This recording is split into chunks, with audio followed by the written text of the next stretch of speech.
Eu acho muito difícil falar sobre esse tema, espiritualidade.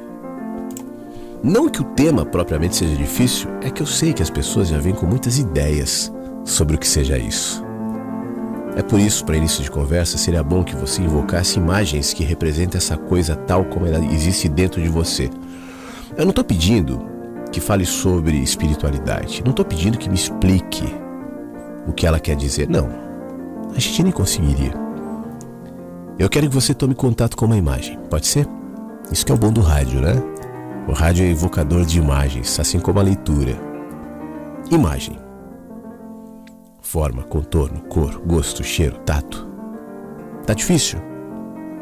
Então tente outro joguinho. A que coisas ou pessoas você aplicaria esse nome de espiritual? Pare aqui. Não continue, por favor. É preciso, antes de mais nada, minerar nas próprias minas, investigar nossas profundezas e ver o que está lá.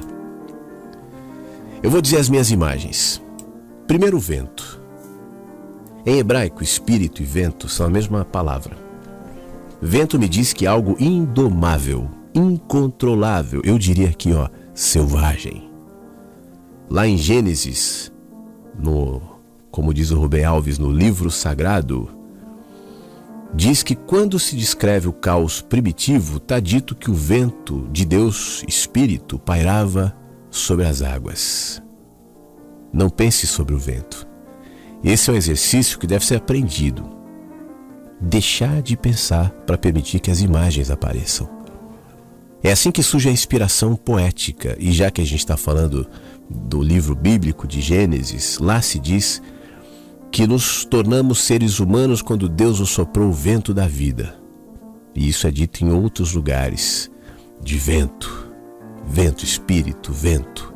O texto clássico de Jesus na conversa com Nicodemos diz: o vento sopra onde quer. Por favor, é importante não pensar literalmente, tá? Essas são metáforas poéticas. Trate de começar a voar nas costas do vento para compreender o que é a espiritualidade e o que isso significa. Vento me faz lembrar de liberdade, espaços vazios, ausência de forma. Voar. Quando eu penso no espírito, me sinto parecido com uma pipa, flutuando, ou no meu caso aqui, como uma asa delta. Você sabe que, fazendo um parênteses, né, quando você faz um salto de asa, é uma das coisas mais marcantes e que, para quem vê de fora, assim, vê aquelas asinhas flutuando no céu, é um esforço físico forte, porque o vento é muito forte e você está controlando a asa com o deslocamento do seu corpo, né, e de alguma maneira sustentando ali na barra em relação ao vento. Então você ouve aquela tela no vento. A relação com o vento é algo muito presente e ali gera o voo. Ou, como diz o Rubem Alves aqui, uma nuvem, por exemplo. Aí seria bom você pensar nas coisas que nos fazem voar e nas coisas que nos tornam pesados como pedras. Tem pessoas que nos fazem voar. A gente se encontra com essas pessoas e leva um bruto susto. Primeiro, porque o vento começa a soprar dentro da gente. E lá, de cantos escondidos de nossas montanhas e florestas internas, aves selvagens começam a bater asas.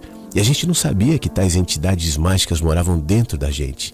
E elas nos surpreendem. E nós nos descobrimos mais selvagens, mais bonitos, mais leves e com uma vontade incrível de subir às alturas, saltando de penhascos, pendurados numa asa delta. Olha a asa delta vindo. E eu acho que o nome disso é fé. Outras, ao contrário, nos fazem pesados, graves, pés fincados no chão, sem leveza, incapazes de passos de dança. Quanto mais convivemos com elas, mais pesados ficamos, até que nos transformamos em pedras ou em sepulcros incapazes de nos mover. A morte é sempre estática, dura, por oposição à vida que flutua ao sabor do vento como sementes de paina. Aí você pode me perguntar se, por exemplo, a igreja, a religião, faz voar. Olha, o voo implica risco. Para voar em asa delta, é necessário um ato louco de risco. Olha, deixa eu fazer mais um parênteses, já que ele tocou aqui no meu tema. Se saltar de asa delta, o primeiro salto que você faz de uma montanha é uma dureza. Você vai seguro, tal, né? Você sabe como é que funciona. Aí você para ali em cima da montanha com aquela asa de 30 quilos nas costas e aí você olha aquele vale, aquele barulho. corre, corre, corre, corre, corre, corre, corre. Realmente. Quem quer ficar com os pés no chão, na segurança, não vai voar. Tem medo, claro. E o medo está relacionado com a morte e a gravidade. O medo nos faz afundar. Nietzsche disse certa vez que se encontrou com o seu demônio e ele pareceu grave, pesado, e acrescentou: eu só poderia crer num Deus que soubesse dançar. E eu acrescento: é num Deus vento. Porque se tem uma coisa que o vento faz, é dançar. Aqui você tem de parar de novo para ver. Leve isso a sério, tá? É ver mesmo. Evite a conversa abstrata, tenha coragem para ver as imagens que surgem dentro de você agora aqui. Tá? Veja o que os torna pesados. A primeira coisa a investigar é se você quer realmente voar. É altamente duvidoso. Muito poucas pessoas querem realmente voar. Voar significa abandonar certezas. E não tem coisas que nos aterrorizem mais. Nós preferimos sempre uma vida chata, segura, uma vida do que uma vida excitante, uma vida arriscada. Liberdade é uma coisa muito doida e também doída. Nos Irmãos Karamazov, do Dostoiévski, Dostoiévski, há um diálogo entre o grande inquisidor e Cristo em que o primeiro diz ao segundo: tu erraste, prometendo a liberdade às pessoas, porque ninguém deseja ser livre. Você acha que isso é papo furado? Então vai um teste aí. A primeira indicação de nossa vocação para a liberdade é o desejo de que os outros também sejam livres. Isso é legal. A primeira vocação para a nossa liberdade é o desejo de que os outros também sejam livres. O que quer dizer? Liberdade para andarem os seus próprios caminhos. Pensarem o que pensam, serem o que são, crerem no que creem. Ficam livres, e livres de mim, inclusive. Agora, para isso, é preciso que eu não pretenda ter a verdade. Todas as pessoas que acham que possuem a verdade não podem permitir a verdade do outro. Hoje eu acho que o exemplo mais claro disso é a política, né? Quem pensa ter a verdade, o outro é o inimigo. E é claro, se eu tenho a verdade, o pensamento diferente de qualquer pessoa só pode ser um erro, óbvio. E por que razão nesse mundo deveria eu permitir que o erro continue? Eu sei a verdade. Todas as pessoas que pretendem possuir a verdade estão condenadas a serem inquisidoras. Elas têm horror ao vento. Tratam de engarrafar o vento. Não é isso que as pessoas religiosas, de professores de escola dominical até o santo ofício fazem. Isso para nada dizermos de forma secularizada da religião, sejam partidos políticos, o horror, a dissidência, traidores, movimentos terapêuticos, ideologias, aos medos pessoais. Resumindo a nossa condição, podemos dizer que somos uma combinação de ansiedades e de defesas contra elas. As defesas assumem as mais variadas formas, desde o falatório sem parar, tanto de sermões a cultos quanto de relações pessoais, até certeza dogmática ou cerebralismo.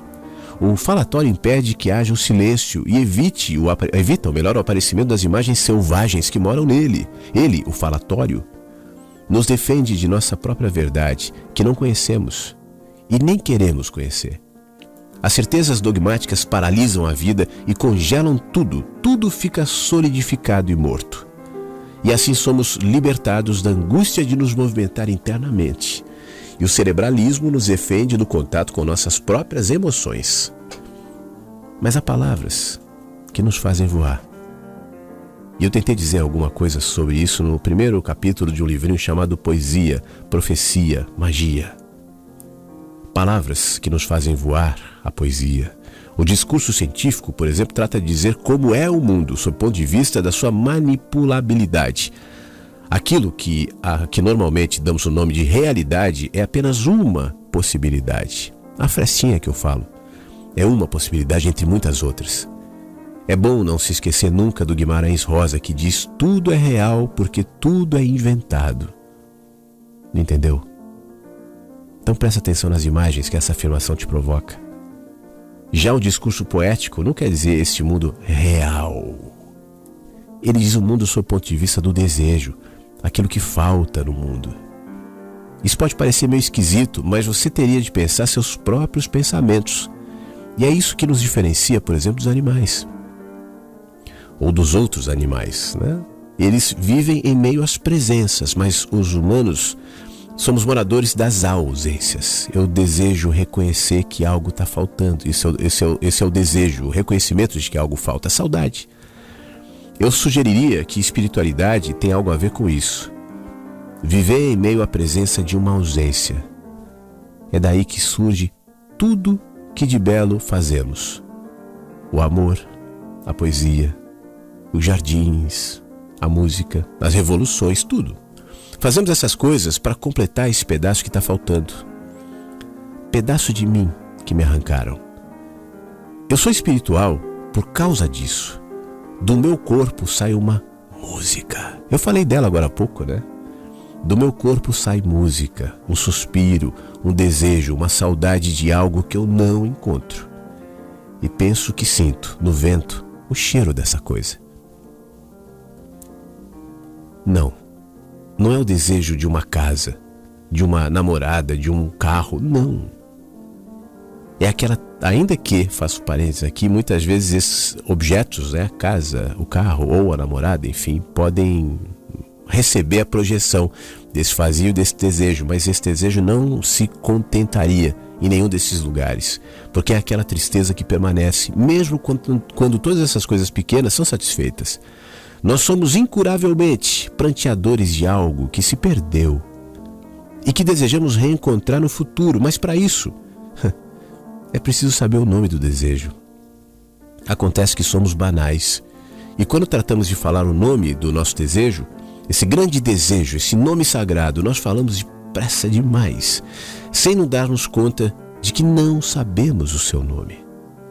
O desejo é como o nome de Deus. Os hebreus não podiam pronunciá-lo e por isso mesmo se esqueceram dele. Se soubéssemos disso, falaríamos menos em nossas orações. Aliás, isso já foi tema aqui no Mensagens várias vezes, né? Eu já sugeri muitas vezes que a sua oração seja a sua respiração. Porque compreenderíamos que falação é embromação.